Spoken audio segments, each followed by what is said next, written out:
Hello and everyone, welcome back to the Bussey Banter. As always, I'm Jacob Bussey, and I am joined alongside a very good friend of mine, Jonah Acheson, host of the Hot Take podcast. Go check it out on Spotify and Apple playlist. It is excellent, it's fun, and it's a bunch of guys with a bunch of amateur takes because we know what we're doing, right? Jonah, Yeah, welcome to the we show. let's be real, we don't actually know what we're doing. That's all fun and games. Jonah, how are you doing today, man? I'm doing really good actually. Class was good today, and I got home. And for those of you who haven't played MLB The Show 21, start playing it. I suck right now. Well, everyone's got to start somewhere, you know? That's true. So Yeah. you know what? Let's get into it. So as you can see by our jerseys, for those of you who can't see, I apologize, but Jonah is a very, very big Dallas Stars fan, and I am obviously a very Yeah. big Leaf fan. If you've been watching my podcast, my YouTube channel, you obviously know this. But Jonah, what got you into being a Stars fan? Actually, so it was back in 2015-16. Obviously, the Leafs were terrible that year. So the Leafs are my second team. Obviously, growing up in the GTA. I started cheering for the Stars in 15-16 when the Leafs were bad, and the Stars were just starting to get good again. After about, I think it was 8 years of them being mediocre and one playoff appearance in those 8 years. So that was I kind of got drawn in by the great offense that the Stars had at the time. Funny enough, Jamie Benn had won the Hart Trophy the year before. Then you got Sagan, Jason Spezza scored 33 goals that season. Patrick Eves, Alish Hemsky, like all these guys that were unbelievable, and the Stars made the playoffs. Yeah, they They were a fun team to watch in the playoffs for sure against Anaheim. that was in 2014. That was the 2014, year. that was the year before. And St. Louis, they lost to that year in the second round after beating Minnesota. That was a fun ride. And then after that, it got rocky up until 2019. But now this season's been rough, but we're feeling pretty good about the team right now. So that's good. So you talked about the season being tough, and obviously last night was not a good example. Is a Oh great God. example of that. 7-3 to the Detroit Red Wings. Jacob Vrana. How's that name sound to you? So it sounds exactly the same. Before you continue, it sounds exactly the same as the last three times the Stars have lost in Detroit. Somebody scored a hat trick in those last three games that Dallas has lost in Detroit. I believe it was So it was Vrana yesterday. It was Anthony Mantha last time they were there. Funny enough, now he's with the Capitals. 4 games, 4 goals. And then the last guy, I can't remember who it was, but they also scored 4 goals. I think it might have been Dylan Larkin. I'd have to look at that one, but the last few losses in Detroit have not been pretty for Dallas. No, and the Mantha won the 4 goal game to win it with like 50 seconds to go. I Oh, mean, that was a great game. Like that was a great hockey game. oh You yeah, can't. absolutely. Yeah. But yeah, that sucks for Dallas. So quick question before we move on. It is okay to like two teams. Yeah, it's okay to like two teams. Thank Here's you. my caveat on it. And for people who are for dissing Bussy for liking the Leafs and the Avs, it's perfectly okay to like two teams as long as they're in different conferences, in my Boom. opinion. Can't If like they're in Montreal and different Toronto. conferences, yeah, no, Yeah. that's a little bit weird. I'm not gonna lie, that's a I'm little with you, man. I think it's weird. fine. And my Avalanche clinched last night with a win over Get the party bus the going. Blues. I don't like the Blues. Get the Devin party Dubnyk got bus that going. win, My eh? Second win goodness. as a Avalanche. Yeah, he did pretty good last night. And I'll tell you what, Brandon Saad, low key great pickup for Colorado. Yeah, well, Brandon Saad was so dominant in 2015 when he helped the Blackhawks to their third cup in what, like 5 years. Oh So yeah, absolutely. and it goes to show. And here's the question I have for you. A big question I have for you is our teams like the Blackhawks who were so dominant 5 years ago? They're on the downfall, obviously. And then teams that were so bad 5 years ago are on the uprise, like the Leafs, the Stars. You could even say were kind of rocky for a bit in Oh yeah. 2018. Um, so when is a rebuild stop a rebuild and more of a fight for the cup? When does a rebuild stop and a contention starts, in your opinion? So for me, contention really starts after the first playoff appearance. Because once you make the playoffs, and ask Sabres fans this because we know their rebuild isn't over yet, clearly. that's when the playoff push really begins. And now with Dallas in 2015-16, obviously a little bit different. The goaltending was horrific after that season until they got Ben Bishop. But outside of that, like you look at the Leafs, they made the playoffs that one year against the Capitals. Everybody counted them out. They lost. And then their contention window opened up. You look at Colorado beating the Blues in game 82 Yeah. in 20, 17-18. 2017-18. It was a great game. And that series against Nashville, everybody gave them no chance. They did win a couple games, but they still lost, just like Toronto. And then the contention began. Yeah. That's the kind of thing I'm looking for in a team is if you make the playoffs and put up a fight, especially in the first round, that's when your championship contention window begins. And sorry to say it, Calgary Flames fans, you know that one year he made the playoffs as the number one seed in the Pacific and lost to Colorado in 5 games. Yeah, it was great. Haven't really made the playoffs since. Technically, I know they lost in the first round last year, but yeah, that's kind of my criteria for a team coming out of a rebuild and right into cup contention. Maybe not right away they're a cup contender, but they're definitely there. Yeah, and I'm totally with you. And let's go back to 2019 before 2020 and all the craziness happened. Remember when the 8th seed, every single 8th seed in the first round beat the first seed? Yes, in 2019. Dallas beat Nashville. Colorado beat Calgary. Calgary. Yep. Like Columbus beat Tampa, gave us that wonderful series. Yep. And it kind of goes to show, I think, that you can't really count teams out. Like teams that have nothing to play for have the best chance of winning. Let's go back to the 2016 Maple Leafs. First time since 2013 they make the playoffs. There's no expectations against the Caps. 5 of those games go to overtime. Yeah, and that was a playoff record. That's had a playoff record at the time too. And you think if 2 games go the other way, the Leafs are on to the second round and they play the Pittsburgh Penguins. Like that is such a strange thought to have, that 1 or 2 bounces go your way and you're facing the Stanley Cup champions. That's the kind of crazy part for me. Yeah. Yeah, and you think about even in, what was it, 2018 was a weird year for the playoffs too, because you had Tampa Bay going all the way to the conference finals, and everybody thought they'd beat Washington, and Washington rolls through them. Yeah. And then there's the West in that year, which was Vegas. Yeah, and no one knew Vegas. Did that? Not me. I personally didn't. But that it just shows you how unpredictable the NHL is, especially if you go on a hot streak at the end of the year. Which is why I think teams, if Dallas makes it in, they could give a team in the first round trouble. Not saying they'll win, but team like Montreal right now has gone really cold. If they play like this going into the playoffs, they're not going to do anything. No, that's the kind of, and I know some people we know hate this word, momentum. It really is a thing in sports. You start playing well near the playoffs, and it really decides how well you'll play in the first round and going forward too. Yeah, and you said Dallas out of a playoff spot, just a game behind Nashville after a very up and down season for the Stars. Looking more like comets with the way they're moving. I know you think that Dallas will make it, but the way they've played, you think they'll last past the first round? No. Here's the only chance they have.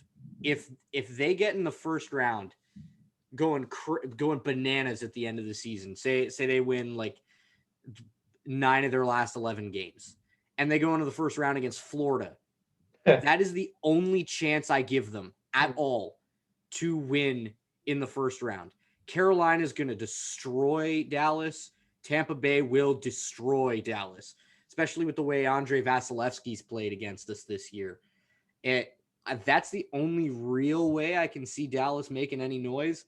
They'll be hard to play against for sure, and they'll be hard to beat because, they play that playoff style of hockey. So that's going to be tough. But in the end, it's really the only team that they have a chance at upsetting is the team that hasn't won a playoff round in 25 years. Yeah. Yeah. Um, and you said obviously you said Vasilevsky, best goaltender in the league right now. In the Oh, absolutely. last two seasons, has posted a 922 save percentage, like unbelievable. That's As so stupid. I know, like that's ridiculous. Remember when he was just like a fringe backup for Ben Bishop? Yeah, I think I saw a stat a couple days ago, and this is going back to the Stars again. Andre Vasilevsky this in the last 3 years has a 945 save percentage against Dallas. Absurd. Just Absurd. completely ridiculous. Anybody else? I would love to see any other goalie in the first round, not him. Never. Yeah. Like at any time, like he's obviously proven to Yeah, be the it's true. best goalie in the league. Yep, and Um, I agree with that. Leafs won last night, 5-3. Nick Foligno picks up his first point. Good game overall by the boys. I'm not convinced that their defense is secured. Speaking Oh of no. Zach Bogosian out for 4 weeks plus with a fractured shoulder. That's all that we've got. So that's going to be a big hit. Sandino will get some playing time at least. Yep. And that slide into the boards, man, it looked really, really bad at first. It looked like he could have done something to his knee, his hip, like his foot, his shoulder, his arm, his neck. Like Yeah, it was and he so bad. tripped. He just tripped on himself. Like he just Guy lost his cro- footing. guy broke his own ankles there. I don't know what he was doing with that crossover, but Broke his ankles and yeah, his shoulder. it's so tough, right? Like it just shows like coming into the playoffs how careful you have to be with your playing. And I know Bogosian had a lot of fans actually this year playing the role that he's played has been really beneficial. But like you said, Sandin deserves to get some time too, right? Like he's toiled away in the minors, he's put in his time, and he's gotten much better. And that's kind of what I'm looking for. And actually, he's coming off an injury as well. He's only played 2 games since then. But it's just really going to be a test to the Leafs defense, right? Like playing shorthanded a little bit with Anderson still out as well. We don't know when he's coming back. Although he did take a whole bunch of shots from Austin Matthews at the Leafs last practice. So that might indicate he's probably feeling pretty good. But it's really just going to be patchwork until the playoffs come as far as the Leafs go. So it's funny you bring up Anderson. I was just about to talk about that. He's probably going to start for the playoffs. He Oh, probably yes. he's Yeah. probably good now, but what the Leafs want to do is they want to keep him on the LTIR because in the playoffs it doesn't count for the cap. And second off, roll with Jack and Dave. See what happens. Yep. Dave kind of been shaky since he got here. Kind of maybe the nerves got to him a little bit. The Calgary Flames game he played was not bad. I don't blame that on him. But the Vancouver game, he's got to save those shots. He has to. Those 2 shots, one of them wasn't even a shot on goal. It was going like 2 feet wide. Man, ugh. With Anderson too, you're right. Brandon Pridham is a genius, by the way. The fact that he is one of the ones that put the rules for the cap together, and now he works for the Leafs, just seems so dumb, but also really funny at the same time. Yeah. And Anderson I think he should be back for the playoffs. And if he's healthy, he may actually play at the level we see him at, and we've seen him at every season in Toronto. Yeah, because we don't know how long he was dealing with that injury before he said he wanted to go injured. Like if he's been out for this long, obviously I think he's pretty much ready to go, but he's not going to be played. Then like it could be a whole Carey Price situation. Look what happened to Price, back on the concussion protocol list after taking Carey Price. See, here's what I think they should have done in 2014 when he took that skate to the was it the groin from Chris Kreider? I can't remember where it was, but it was lower body. It was in the Eastern Conference Finals against the Rangers in 2014. It was Chris Kreider who did it. 2. And that forced the Habs to put Dustin Tokarski in net, and we all know how that went. Now he plays for Buffalo. Yeah, with Price, you got to be ultra careful if you're the Habs, right? He's making $10.5 million. You don't really want him to be the guy who's constantly on and off the injured reserve. And when he's off, he's not playing at his best level, right? So you gotta rest him if you're Montreal, especially if you're gonna roll into the playoffs with a guy. And Jake Allen's very solid as a backup. This is why they got him. it was price insurance is what they got in Jake Allen. So he's going to start, and Caden Primo's not a bad backup. Get him some time in the NHL and see how it goes. And the Habs goaltending situation isn't terrible. It's just gotta be more careful with Carey Price, man. Yeah. This is getting ridiculous. And the problem with Montreal compared to Toronto is Dubas is keeping Anderson on the LTIR, A, just to make sure that he's going to be 100% ready, and B, for the money wise. Like, Carey Price has been on and off, like, more times than the Leafs have, like, streaking games, like wins and loss. Like, it's not good. And for a goaltender making that much, we all know that Carey Price was a top 10, if not the best goaltender for a long time. But because Montreal's kind of not kept him healthy, he's definitely degrading, and he looks like a man of his old self out there in the net. Yeah, he doesn't look like himself at all. He's also getting up there in age, right? Like the guy's played in the league for over 14 seasons. Like it's not like where did my childhood go that Carey Price has now played over 14 seasons in the NHL? I know, it's ridiculous. But something about Carey the last couple of years has screamed hurt. Yeah. And it's not just on and off hurt. It seems like he's dealing with something a little bit more. And I'd love to see him back to full health and playing at an elite level again. But right now, it just doesn't look like that's going to be this year. Yeah, and then the question comes up is, should that contract have been signed in 2014? That big ass 10 by 10. And obviously, right now it's looking pretty bad for Montreal and Marc Bergevin. But like, he had to sign that deal. He had to. Yep. No, you're right. And the thing with that contract is too, right? Like, it was before he got hurt. Yeah. In those conference finals. So no one would have expected at that point this downward slope towards being a below average goalie, right? Like, everybody expected he'd stay at that level because he wasn't hurt so badly. And that's sometimes the price you pay for signing a goalie for $10 million. I mean, look at how the Panthers have fared so far with Sergei Bobrovsky. Well, don't get it wrong. They're doing pretty well this year. Oh, yes, absolutely. But I think that has more to do with Chris Driedger than Bobrovsky at all. Yeah. I actually was looking at Chris Driedger's numbers in his contract earlier this season, and I was like, he might actually be a good fit for Buffalo. Might, but because his numbers are real good, and he's a UFA. And as we know, before you go on, Buffalo loves to sign their problems away. Done it plenty.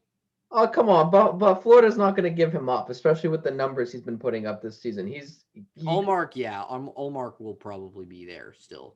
Yeah, Ullmark will be there. I hope, man. If he goes somewhere, shame on you, Kevin Adams. That is not a good move. The Taylor Hall one wasn't bad enough. We're not going to get into that. Who, if not, what playoff series would you be most excited for to watch? Say the playoffs started today.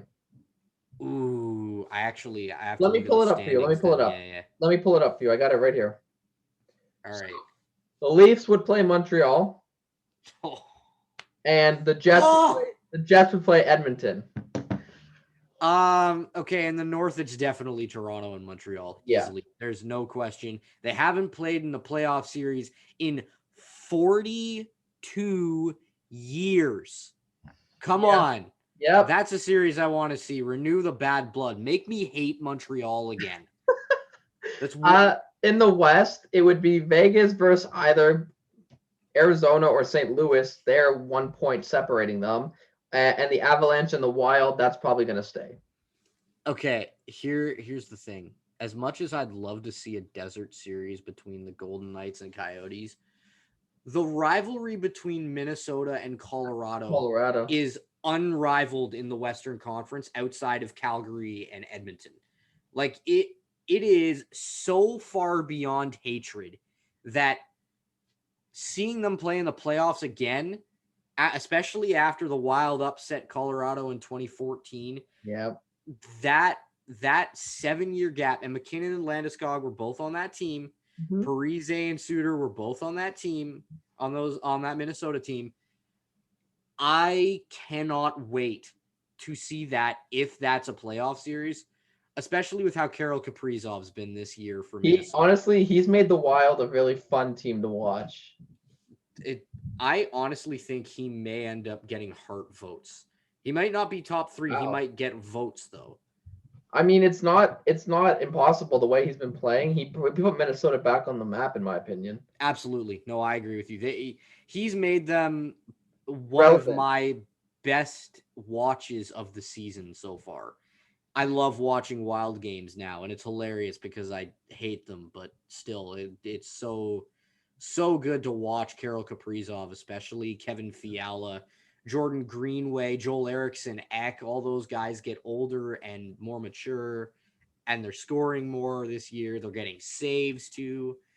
It's a whole bunch of stuff for them, and man, that playoff series would be awesome. Yeah, it'd be a fun playoff series over its new role of the rivals. Right now in the East, it'd be the Caps versus the Bruins and the Penguins and Islanders. So rematches of a couple playoff series. My goodness. Well, I'll tell you who I don't want to see, and that is the Penguins and the Islanders, because the Islanders absolutely feed Pittsburgh their lunch in the playoffs.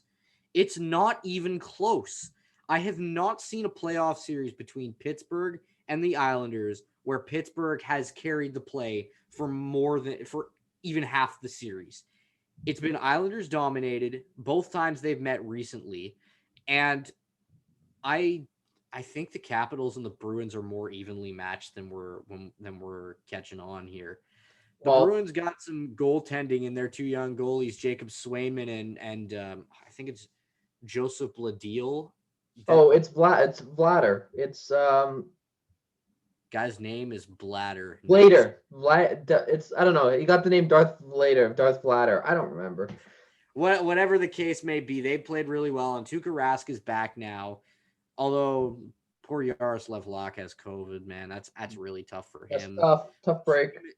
Swayman has played well in his place, Mm-hmm. and the Capitals' young goaltenders, Ilya Samsonov and Vitek Vanacek have been great too. Yeah. And then you So got the top end talent too. Ovi, Backstrom, Oshie, Marchand, Bergeron, Pasternak. yeah. End it right there. That is going to be Beautiful. the best series. And finally, we have the Hurricanes playing the Predators or Stars, and the Battle of Florida. I'm gonna. Wow.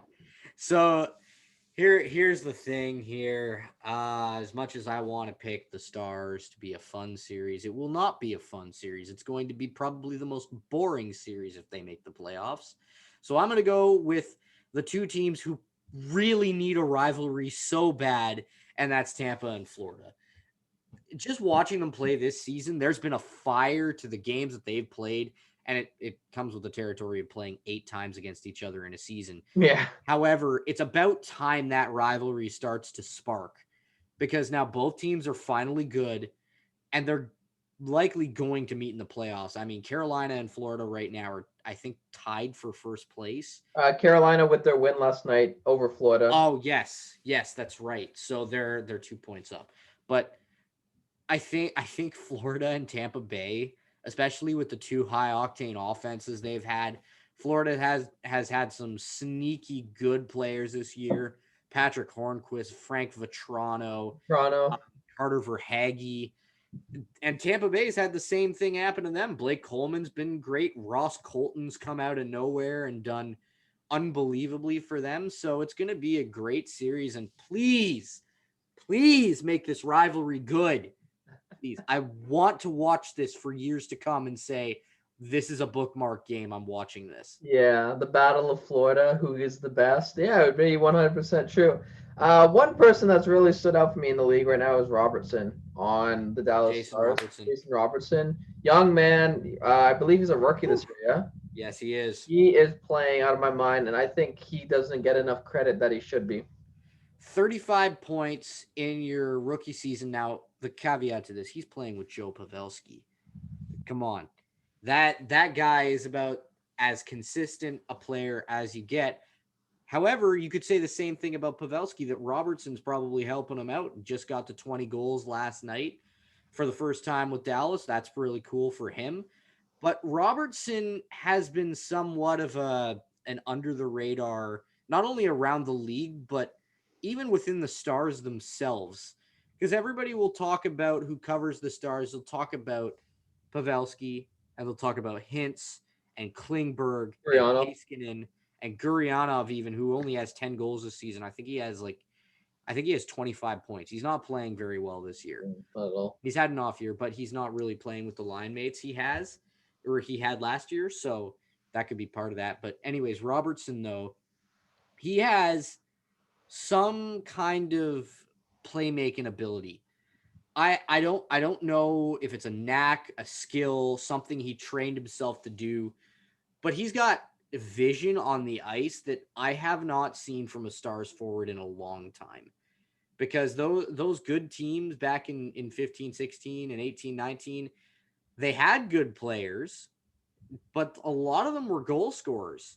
You think about it, the defense was really what was setting them up for all those goals. You got back in 2016, Johnny Oduya, and then you had Jason Demers, Alex Goligoski, and even those guys were goal scoring defensemen. However, this guy is really good with the stick. He's a great passer, and he's got 14 goals too. You can't not like what Jason Robertson's doing, and maybe it's a little precursor of what Nick Robertson can do if the Leafs put him in the lineup. Yeah, maybe. I don't know. Toronto's different situation than Dallas right now, where they're relying more heavily on their rookies right now because of the way the veterans aren't really playing as great, and with Sagan and Radulov being quickly, just to wrap up, what are your who do you predict is going to win the cup this year? I think I don't even remember who I said at the beginning of the year. I really still like Colorado out of the West, but I'm starting to see Washington doing it again. Wow. Okay. Washington has played so well over the last little while, and coming out of that division of death would be so difficult. Carolina's a good option. Toronto, Winnipeg, good options. I think I'd probably go with Washington, though. Washington, if they get a favorable matchup in the third round, if they get there, obviously Pittsburgh, the Islanders, and Boston are no joke, and don't sleep on the New York Rangers either. All those teams are no joke, but Washington has the killer instinct now.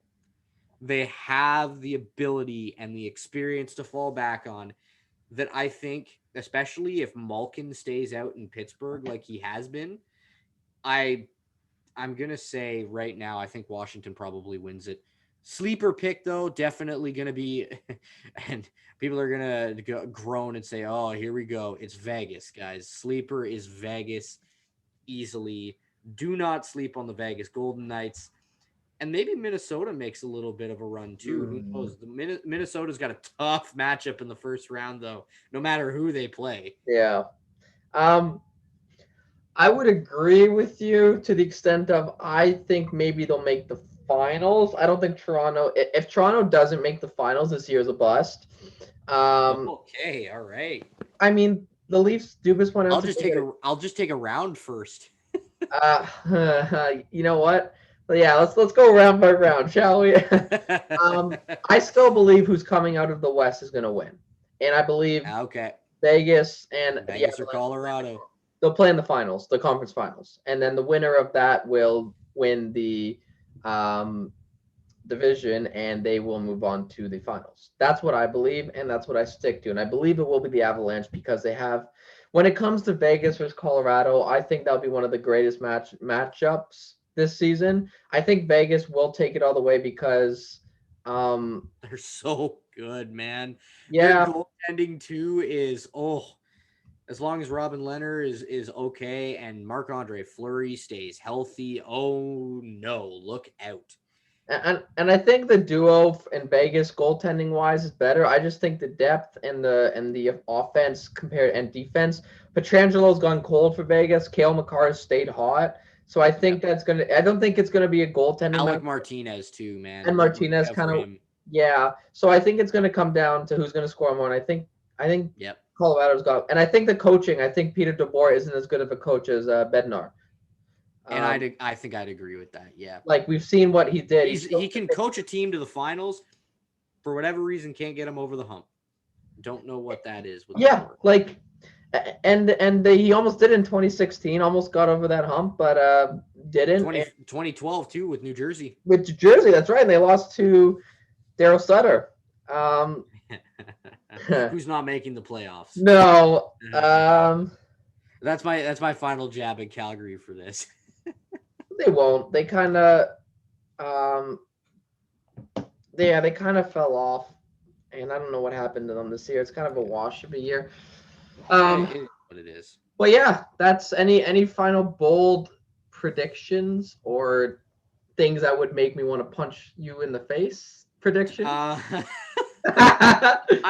don't know about that. I think probably St. Louis is going to climb back into that final spot in the West and give whoever's that first seed a whole lot of trouble, especially if Jordan Binnington gets hot.